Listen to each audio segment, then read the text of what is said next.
Welcome back to The Watch, and we just watched Furiosa, a Mad Max story. Saga. Was it a saga? Mad Max Saga. Mad Max Saga. This is a tricky one to wrap my head around. What about for you? Well, I have schizophrenia, so I can wrap my head around anything, even if it's not there. Mm-hmm. Did you like it? I honestly preferred the credits. There are parts I enjoyed, parts I couldn't get invested in. There was some good spectacle. I found the world, this apocalyptic world, quirky and has its own identity. Yet I found myself on the verge of boredom through most of the film, yet not entirely bored. There was enough there for me to keep watching. The moments I enjoyed were few and far between. Mm-hmm. The one thing that I would say was like an obvious good of this movie was the standard for Mad Max, Jack, Imperator Jack. Who's he? Which one was the one who taught her and yeah. He did have a very Mad Max kind of vibe to him, didn't he? And he was Australian. Was he? Yes, unlike Tom Hardy, who was an awful Mad Max in an otherwise great movie. And that's one of the problems, I think, with this film is that Furiosa, she's a plank of wood. Yep. Now, having said that, the Mad Max character is very stoic, okay? Yet there are some things that endear you towards him where he is a good guy. He does some, redeeming things, tries to help people out. Where she doesn't really do anything to help anyone. It's all about trying to get her, back to where she belongs. And the reason why the mentor figure, I liked him more because he was pretty stoic as well, but he helped her. He showed some kind of noble characteristics that, and it doesn't take much. All you need is like a couple of things there. It's like, okay, I like you. You're helping a person out. Where she didn't really have that. She was just kind of like stoic person trying to get back to the place of abundance. Yeah. Yeah. And so as a result, I couldn't get fully invested in her character. I think they did most of like her action scenes pretty well. Like she's thin as a rake, and so she's not going to be overpowering any guys, but they don't have her doing any of that. She is winning a lot through guns and her own guile. Yeah. And that's good. I thought that was well done. Yeah. To me, if I was to try and point out the most enjoyable part of the film, that you could almost actually give it some more credit as like, all right, this is actually really well done. This might have been, for me, and I was not expecting this. I know what it is. You know what it is? Yep, because we talked about it before. Yep. This might have been Chris Hemsworth's best performance I've ever seen. I wasn't bored with him at least. Yeah. And I was hoping they'd play more of the nuance of his character up, but I didn't like that ending monologue part. But otherwise, I did basically like all the parts of it that it was in. Like, his voice tone in the trailer was grating on me, but it's actually in the film, it only goes to that pitch a couple of times. A lot of other times it's actually far more reasonable, yet it is a distinct different pitch than his normal tone of voice, than Thor, to the point where he inhabited a completely foreign character that it was hard to recognize. You could see his face, of course, but you were not thinking you were watching Thor or Chris Hemsworth. He inhabited a completely different character. The dialogue certainly helped him out because he had a very distinct verbiage of description, which gave it characterization, added to his performance. He was, the most distinctive part, and you could say most enjoyable part. That might be going too far because, like, it didn't blow me away. It wasn't the thing. I wouldn't go watch a film just because it has this character in it, right? But it was the least worst part. I'd watch a movie with Jack, the Imperator. That'd be awesome. The mentor? Jack, the Imperator, the mentor, yeah. The mentor guy. Yeah, he seemed like a decent enough dude, but then you just have a Mad Max film. Yeah. And that's kind of what's missing in this film. Though there's the slightest nod to him. He appears, like, for a couple of seconds. Oh, yeah, you just see him in his car when you see his car and him, and that's all. But they imply that he does something, and that's it. Yeah, yeah. You're unhappy about that. You see it. Yeah, because it's a more obvious symptom of something that's plaguing this entire movie. Member berries. Yeah? Member berries everywhere, dude. Really? Maybe I'm not as familiar with the thing. Did you go back and rewatch the first Mad Max Fury Road, which is a fantastic movie? Is it? Yes. I think I can enjoy it. I'm not sure I would call it fantastic. Give it another go. It is fantastic. Watch it on a big screen. I might watch it again after this film because this was a prequel, essentially. I'm telling you, it is better in every way. Whereas this movie was very flawed, the Mad Max Fury Road was perfect in every way. There were some odd things, like choices of characters that may have been foreshadowed and justified, but other times I'm not sure they're there. So maybe in the spoilers, when we go into detailed spoilers, we'll bring up some of those things. At the moment, we're just, these are our broad overviews. Yeah. Is it an enjoyable film? I do get the feeling that people who love Fury Road will enjoy this film. I disagree. You disagree? Yes. Mm-hmm. And if you go back and watch Fury Road, you'll know exactly why. Maybe I'm wrong on that, because when I think of Fury Road, I do recognize it has a similar method of constructing the events, the plots.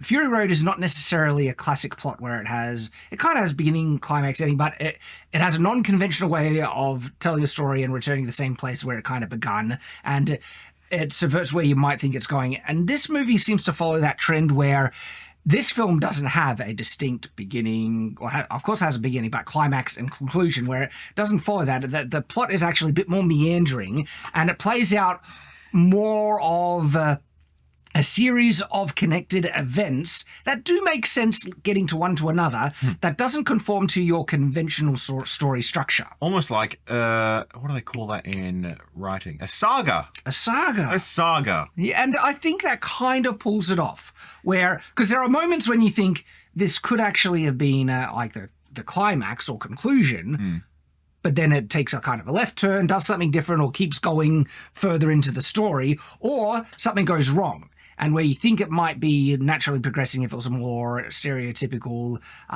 story, side turn and something else happens. Yes. See, I usually, everyone likes that stuff in story when their, expectations aren't necessarily subverted, but when they get something new and refreshing, right? But when it's confusing and going all over the road, like an M. Night Shyamalan film, even he does one twist. This one I was like, is he going to die here? Is he going to die here? When's it, it should feel more natural, and Fury Road does that way better. But possibly.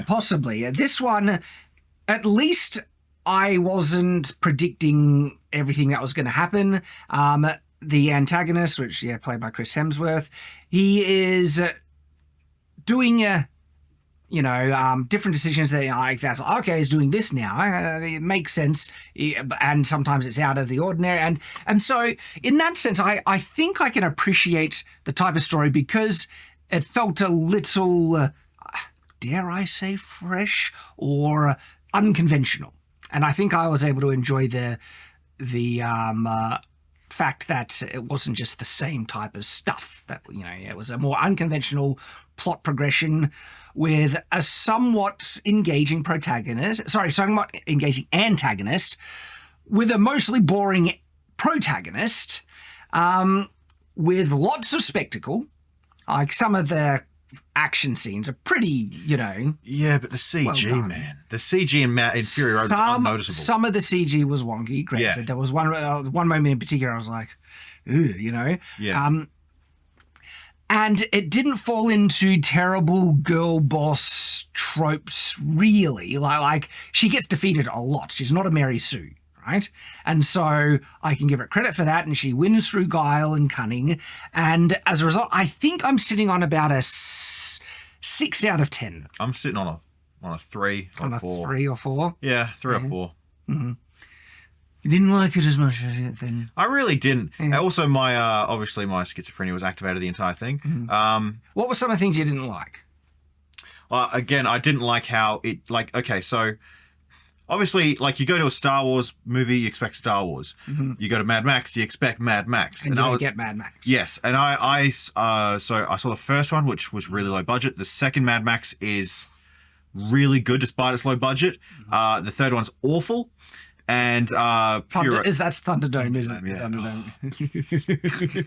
Thunderdome. Fury Road was fantastic, and this one was just a letdown. Mm-hmm. All right. And I've got lots of reasons. Well, let's go into some specifics now, but that's our broad overviews for the review. Some might enjoy it, some might not. We're a little undecided, and I'm still kind of making up my mind. All I can say is that while watching the film, I wasn't fully engaged. I wasn't finding myself loving it or enjoying it. In fact, as I said, I was on the verge of boredom, but not there. It was enough to keep me going. So maybe a 5 out of 10 is more fair based on my impressions. But like I said, as I think back, there are things that I think it did well, which pushes me to the 6. Like Chris Hemsworth, I enjoyed the non-conventional plot. I think the spectacle was really, engaging and fun in that sense. Not much engaging you into the conflict itself. Like there's a moment when, again, the unconventional plot, there's a big battle that actually gets triggered that the film... They call it the 40-Day War in the film, right? It's not really spoilery about like the film. Look, we're going into spoilers now, I guess, right? But this is me going into my further thoughts as to why I'm shifting on my view, right? The film doesn't show the war at all. It kind of is building up to the war and then pushes it to the side, and you only get lip service about this massive battle. Which is not good. Which you think, like, if wasn't the film building up to this big moment? But no, it's like, no, actually, the big moment is Furiosa getting revenge against, what was his name again? Dementus. Furiosa getting her revenge against Dementus, and so they skip the big battle and then jump to her hunting down Dementus after he is trying to flee from losing the big battle. Imagine any battle of Lord of the Rings, and imagine it got the same cut as the 40-Day War. Yeah, I wonder if it was budget things or anything like that, but like... Poor right. Also, another thing, they might have made the right choice. What? Both sides suck, and I do not care about who wins. I disagree. I will stand on a voting platform and shake the hand of a Morton Joe. Really? He's I awful. will ride Eternal through the gates of Valhalla, shiny and chrome. V8, V8, V8. No. I will be he will witness me, okay? I will... Anyway, no, but seriously, he gives free water and presumably food to the people who are dregs to him when no one else in all of Mad Max They're does his that. slaves, or effectively his serfs. His serfs, yeah, and he gives them food and He's a tyrant. A tyrant, sure. But he's not as bad a tyrant as other tyrants. Is that where you're Exactly. If the world is falling apart and there's one beacon of stability who's actually forming society and giving away free water, why not just let them die? Why not just let the strong survive amongst them and give them nothing? So you're obviously on Morton Joe's side. Absolutely. I just wouldn't care. There was really no one to root for. They want you to root for Furiosa, and it's like, get it back to her side, but she's helping a Morton Joe. He's a tyrant, he's an evil, He's less evil than everyone else. Yeah, but doesn't excuse it. I don't like it. I'm glad he got destroyed in Fury Road. I feel sorry for him in Fury Road. He just wanted a son of his own. That's all. Well, one that wasn't retarded, or had cancer, or mutant. Yeah. Yeah. One of the I was about to jump on one thing. Let's shelve it. I was going to talk about the world building a bit. Let's shelve that and just go back onto finishing off the point we're talking about, which is that big battle, right? Yeah, do you think it would have enhanced the film if they had a really big battle set piece and we got to...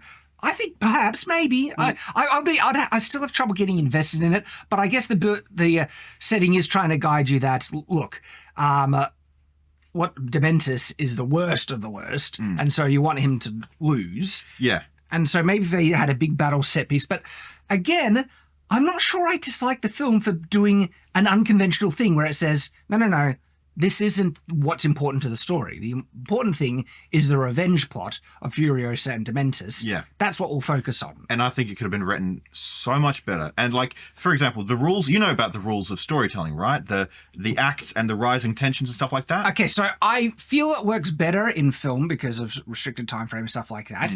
In novels, I actually can really enjoy a story that just throws out the 3-act structure to the wind and just gives us a story of a connected series of events with engaging characters that can have moments of victory and loss, and then he gets to a saga. That's why I really love A Wise Man's Fear, the Patrick Rothfuss books. I've got them up there, right there in the corner there. Yeah.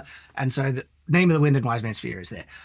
So Name of the Wind, sorry, I like Name of the Wind more than Wise Man's Fear, but it's an epic, and it's got like multiple parts where there's a big event climax, and then it goes back, and that could be it. So that's its it has multiple almost 3-act structures in it. Well, there you go. But that's a distinct 3-act. Well, that's us finding them, because whenever there's a climactic event, there's obviously a beginning and conclusion to it, and so you can ascribe a 3-act structure to any major event. And so any story that has major events you could break into and that's just like the 3-act structure is not an artificial thing. It just comes out of the process of events of, Well, it's a guideline, right? Not a rule, but a guideline. And the rules of writing are guidelines. You got to follow them till you're man enough to break them, or why you're breaking them. That's my... And I kind of like that this movie does unconventional things with the plot. And that's just me, because I can enjoy stories like that.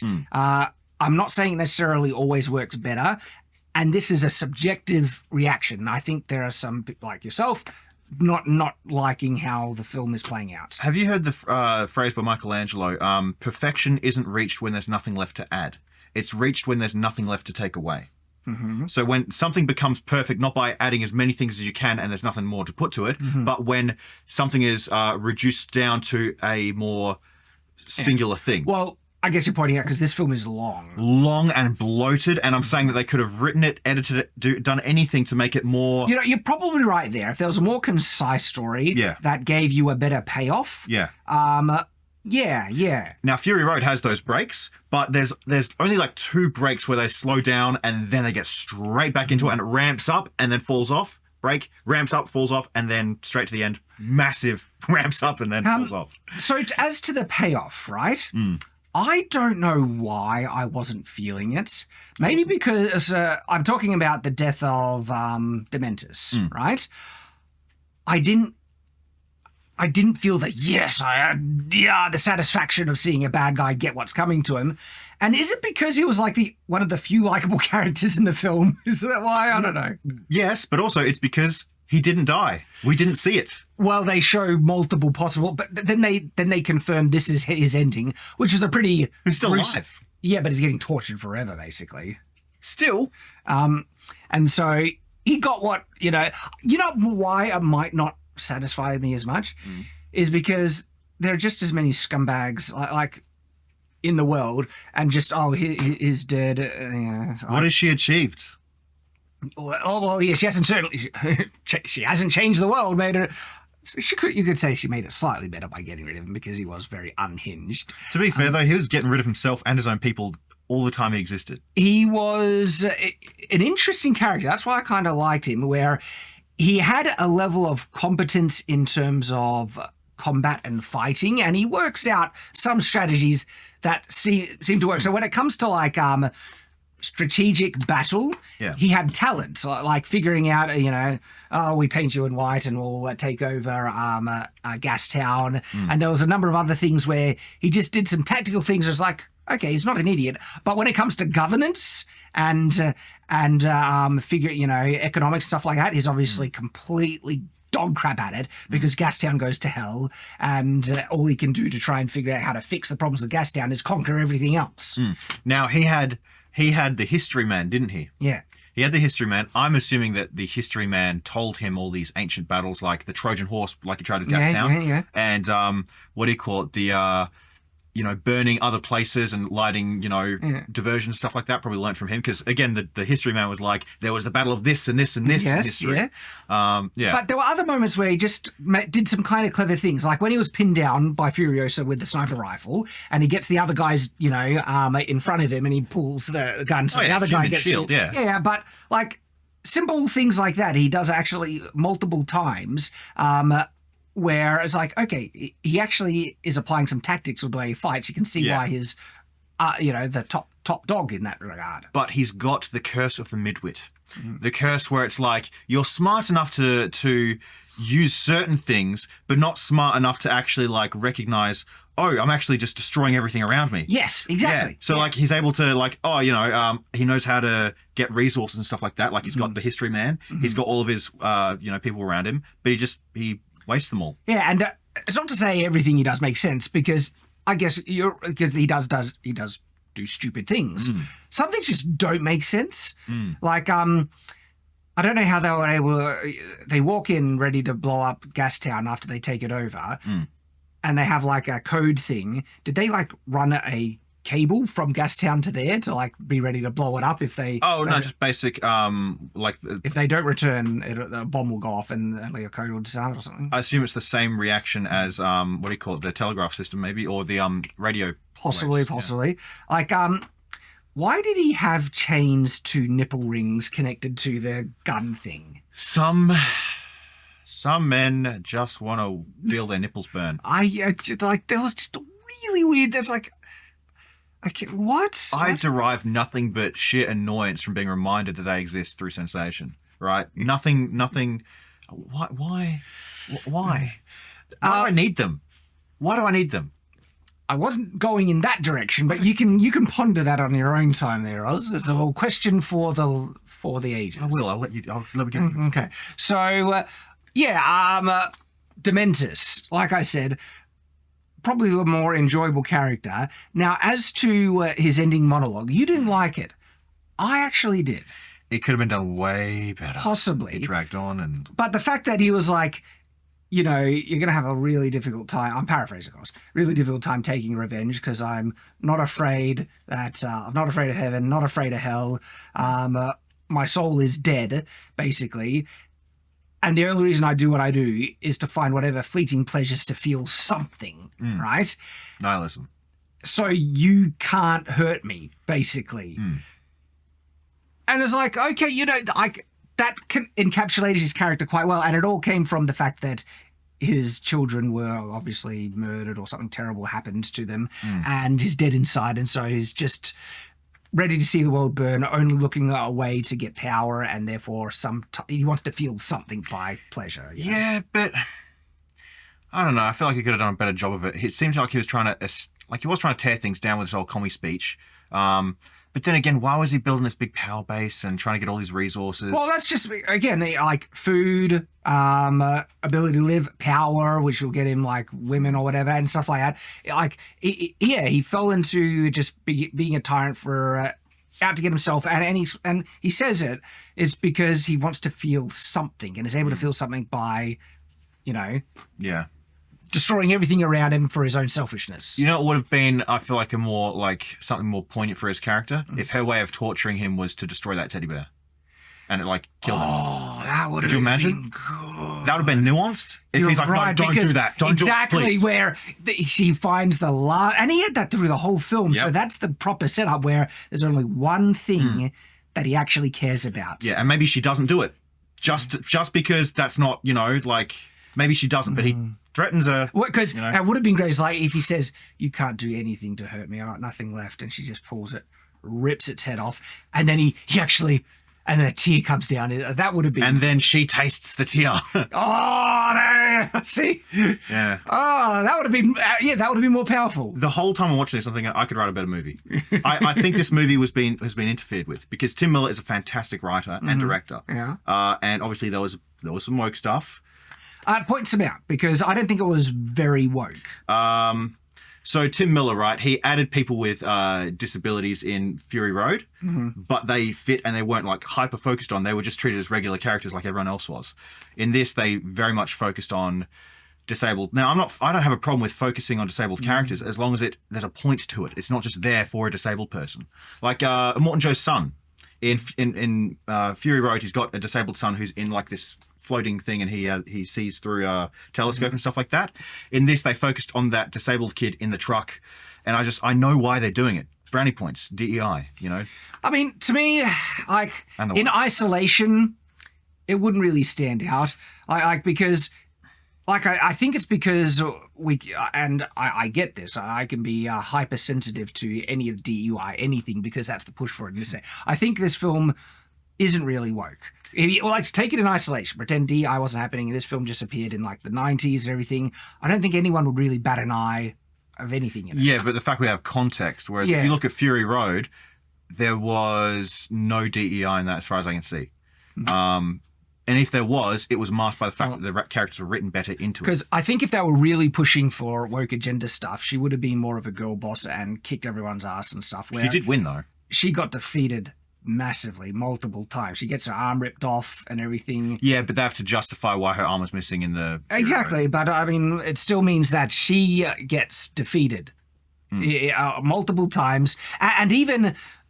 when she first gets introduced to the mentor guy, right? She's got the gun to his head, and he just knocks her out of the car without even trying, showing that she's got a lot to learn. And there's a good But do you believe that representation is woke? Representation? Because that is, they do force the representation. I don't believe just having a disabled character or a black character or anything is inherently woke. If they purposely change characters for no other reason apart from representation, of course that's woke. Okay, but you'd have a problem if there was a fantasy, like for example, what do you call it? Wheel of Time, the show, The Village. Well, yeah, they changed. They changed their background and the world setting and everything to force in a DEI representative. But same thing with this one. I'm not seeing what they changed, but... They, like, for example, the wives. They've massively diversified the wives. Oh, did they? Massively. This was meant to be set in Australia. There was, like, 2 or 3 people of colour in Mad Max Fury Road. This is meant to be Australia. But it's just like, look, I don't... It's just the fact they're trying to sell me something. And because I know what they're trying to do, it stands out. You know what I think they're... Like, if we were to define what would be the most woke element of it, it's that they tried to replace Mad Max with a female protagonist. Instead of, why didn't they just make a Mad Max film? Yeah, true. But that's par for the course, right? Yeah. That's the more obvious thing. We're talking about... It has certain DNA elements like that are on the periphery that give signs of the time, signs of the woke, agenda or Hollywood stuff. But if you look at the film in isolation on its, what's actually happening, I'd say there's barely anything to really bother people, I would say. It's not really woke in the inside. But you're forgetting I'm schizophrenic. Yeah, and I get the hypersensitive stuff. That was my reaction with Mario, where the whole girl bot, the Mario film, the whole girl boss thing is happening again and again and again. That Peach just came off as, they've changed Peach, and they did change it to be more of a girl boss and everything. Because of the current, sentiments in Hollywood and stuff, where in isolation, and I said back then, wouldn't have bothered me. And I try and share that nuance in the reviews here. So there are all those elements to consider, and your mileage is going to vary a lot for your enjoyment. I see what you did there. You see what I did there? But I genuinely mean that, because we have very different reactions to it as well. This wasn't such a phenomenal hit out, home run of a film, right? Where... we both love it. Like, we're liking different things. There's things that subjectively people might like, others not. And it's not so great that it's going to blow everyone away. I do want to point out one of the things that I actually was quite enjoying. The world setting. Not because it was a fun world setting that I'd want to live in. No, but it was distinctive. It was so real. Like, it was so real, as in, like, literally felt like reality. Because think about it. A tank of gasoline was worth a human life, even less, just like in reality. And I mean, the actual landscape is just about 10 minutes down the road. Literally, I step outside and a road warrior flies past. I mean, that desert landscape is just Australia, right? Yeah. And so, but genuinely, right? Sometimes certain post-apocalyptic settings just feel a bit samey. Like I think about The Road with Denzel Washington. That's Book of Eli. Book of Eli, sorry. The Road has the guy who played Aragorn. That's right. Okay, so Book of Eli, right? Take away the kind of Bible thing, and you just look at the village, the town that he comes into. It's got a tyrannical leader. People look at, and like, it's very stock standard post-apocalyptic hellscape kind of thing that you kind of pick up and interchange with a lot of other type of post. Yes, however, Book of Eli, the story and the characters. I love Book of Eli. Don't get me wrong. I love Book of Eli. The Road's great too. Yeah, but I'm talking about world setting. Oh yeah, no doubt. I agree with that. Yeah. But Mad Max actually has a pretty distinctive world setting, because there's so many wacky, weird crap stuff happening. Yeah. Right. Like, because not just, you had the Morton Joe, whatever, the Citadel thing with the freaks where were like, religious nut. V8. Right, nutcases, right? But then you had Dementis and the culture that he is, he grew around his people. And then the culture of, the Bullet Farm and stuff like that. And that's quirky, and then it is like the world is focused around the value of gasoline and cars, and you need vehicles to be able to travel this wasteland with any measure because it's so vast. Yeah, and it's the most wasteful thing imaginable. Exactly, getting around on foot is just death in this world, and that gives it a distinctive character that I actually am kind of enjoying in terms of, especially like again some of it is really weird, like just really weird. I don't know what's going on with the oldest son, and the weird thing is around him, and then how the milking and they're drinking because they feel it's stronger. Nutrients. Yeah, I get that, right? It's just weird, but again, it gives it such a distinctive world setting, which sets it apart as this is the Mad Max post-apocalyptic setting. And it's, that vibe, Mad Max, it's always going to be known like that. It's a genre in itself, How many people can say they created a genre alone? Unless there's some things that I've missed as far as pop culture goes, he invented this genre. And it's kind of like car-based desert post-apocalypse with lots of wackiness in it. Yeah. Lots of wackiness in it. Yeah. Though I have to admit, like second Mad Max film had less like this wackiness. They added the wackiness with Fury Road, with the Morton Joe culture and stuff like that, and I think it actually fits and gives the world setting even more character. I have to disagree with that, sir, because remember, for example, the Lord Humongous, who's wearing the thing and he's got the leather straps. Okay, yes, there is that weird aesthetic. Kid with the you got me. I'll concede on that. Yeah, and the gyro pilot. Yeah, the gyro pilot. Yeah, when he catches the snake. Yeah. Mad Max. Oh no, I love that movie. I want to watch it again. Mel Gibson, where have you gone? You're right. I forgot about all the distinctive character of the Raiders, which actually does have a type of cultural similarity. Yes. Silmarillion. I was thinking that too. Yeah, with a lot of the raiding kind of stuff that they do. The ending of Mad. Sorry, this is a different movie, but the end of Mad Max 2, where they have this massive chase, and then he crashes, and it's revealed it was just sand the whole time, and that they actually I love a twist like that. That's good. Yeah. So the world setting is done really well. They're consistent with the quirkiness and stuff. As to the economy and how it works, is like, I don't know where this massive oil refinery was, how it was built, where it came from. Well, it was meant to be the sea floor. That's what all of Mad Max was. The Citadel doesn't have nearly enough farmable land to produce so much food to feed all the people there, and in the Citadel and the Bullet Farm. And just because that's like a potential plot hole, if I was making this, I would have done something to try and at least maybe not answer it, but suspend disbelief a bit more that there is one of those history people, or because it's funny that they have individuals that are filling specific roles and they get an identity around it. And there is one guy that he actually retained the knowledge of what is it called? It's like a type of horticulture, renewable farming, where they're farming on layers and stuff, and they just have a brief scene where they walk past one of these guys, and they're showing that they're actually doing advanced farming methods to produce the food. In Fury Road, they do that. Do they? You see it. As Morton Joe's going into the vault, you see all the farms. They're actually hanging up on very light, irrigated like a rainforest. They're hanging up in long troughs, like pipes that have the top removed, and they got soil in it, and it's I've forgotten so much of Fury Road. I need to rewatch it. Please do. You will not. It's fantastic. I've already watched it, and I enjoyed it. All right, so there are other kind of moments in the film that are a bit weird, and I'm not sure. For instance, Furiosa, the girl now in Morton Joe's, she's going to become one of the wives, right? And we get it. It's weird. Then she the son, the big son is like playing with her hair, and she just figures out, because he was playing with my hair, I'm going to shave off my hair, stick it on with wax for the possibility that that brute guy is going to take me out of the vault where I'm trapped, grab my hair, and then I can run away, and the hair will release, and that'll be the way I get to freedom. Well, like, what? Well, I think you're...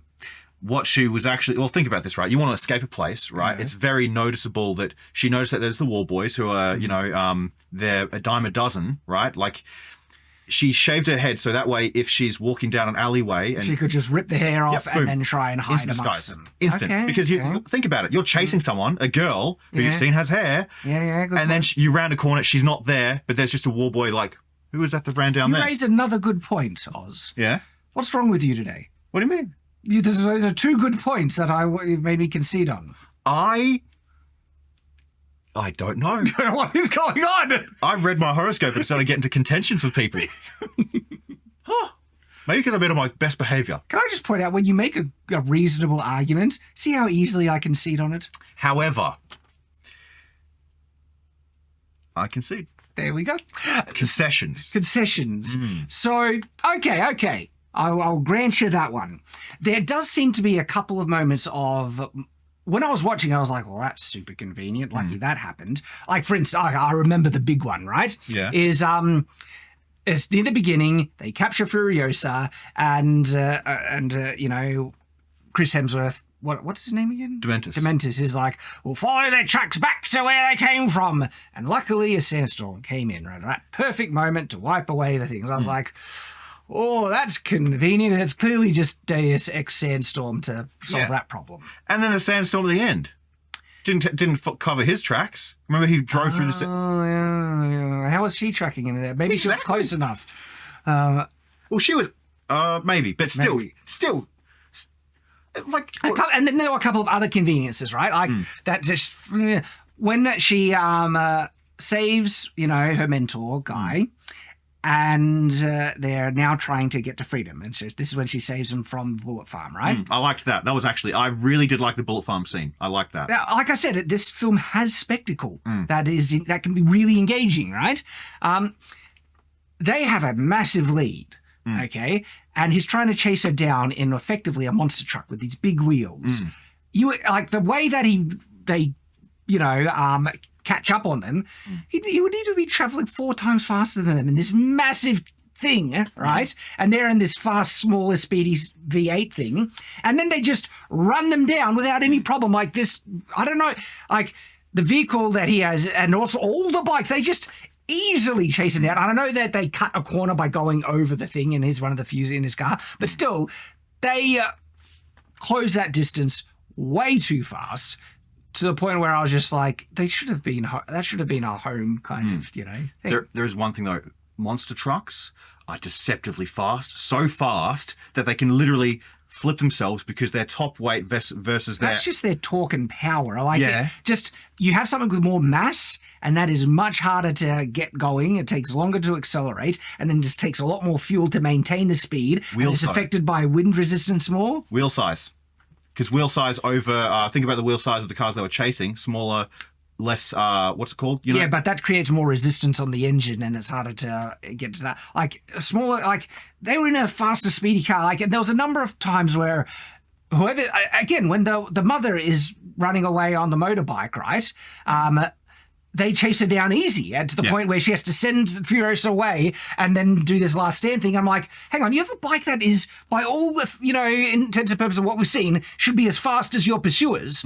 How are they close? And so that multiple times it happens where they just, and again, it's for plot convenience because this is where they want the plot to go, but they don't justify it in the story that the pursuers are always catching up on the people they're chasing. And it happens multiple times where I was just like, this pulls me out a bit. This is why ultimately I think Fury Road is a much better movie. Yeah? Yeah, much better.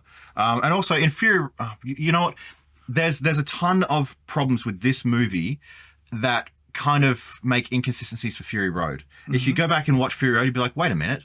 In this, they're making out that this happened, they've just made this whole movie contradicting this. I don't remember enough from Fury Road to point those out. Well, basically, in Fury Road, they made it out like Immortan Joe was the one who took her and all that sort of stuff. They hint at it, okay. but it's like heavily hinted at, you know? Well, it depends on what age, because effectively he kind of did. She was still young when he took her from Dementus.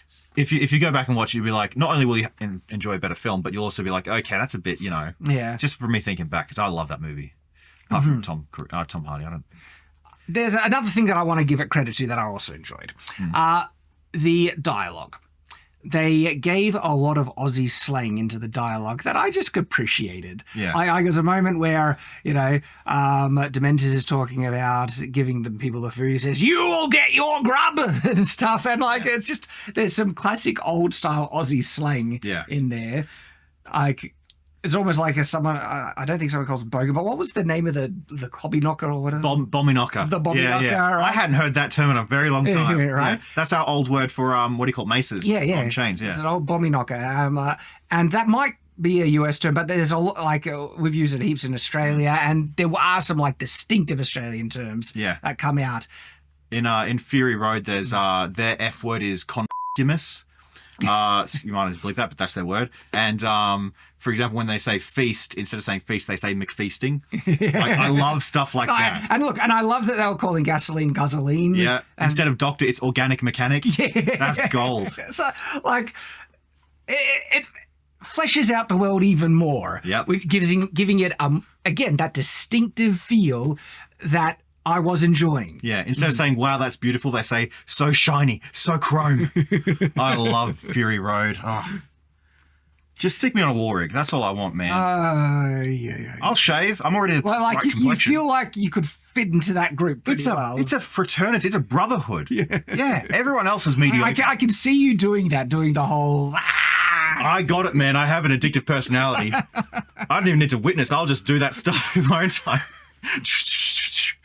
Witness!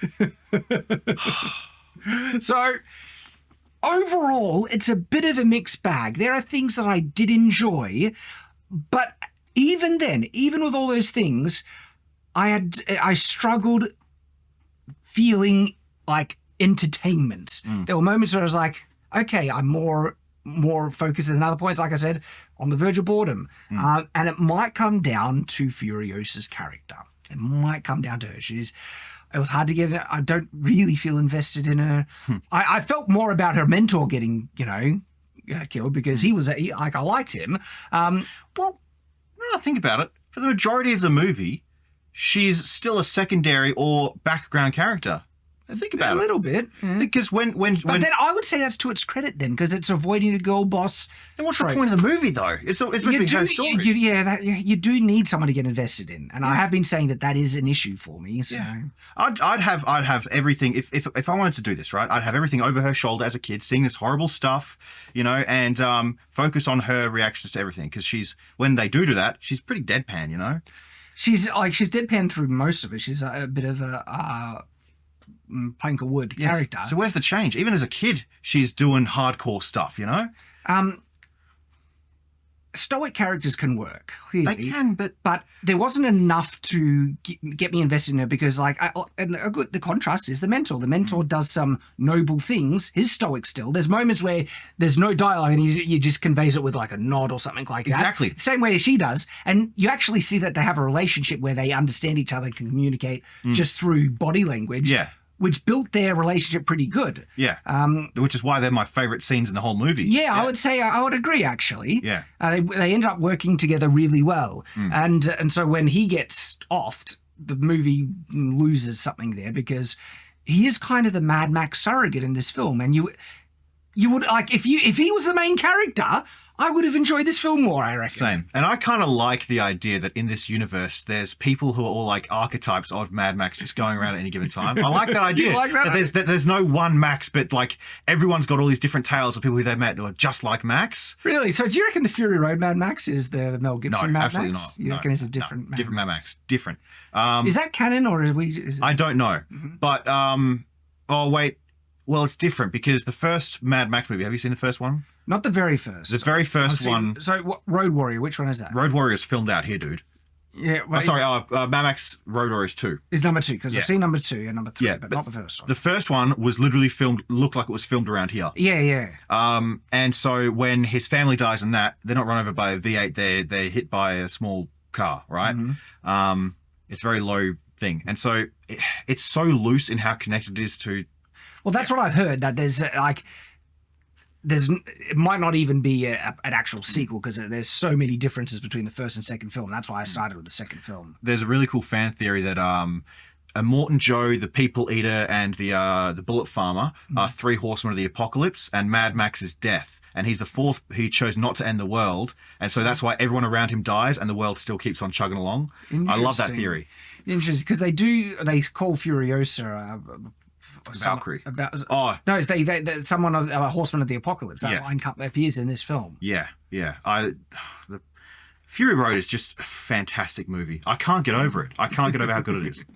So, well, we're not here to talk about. Well, I know it's related. We're here to talk about Furiosa. Yeah.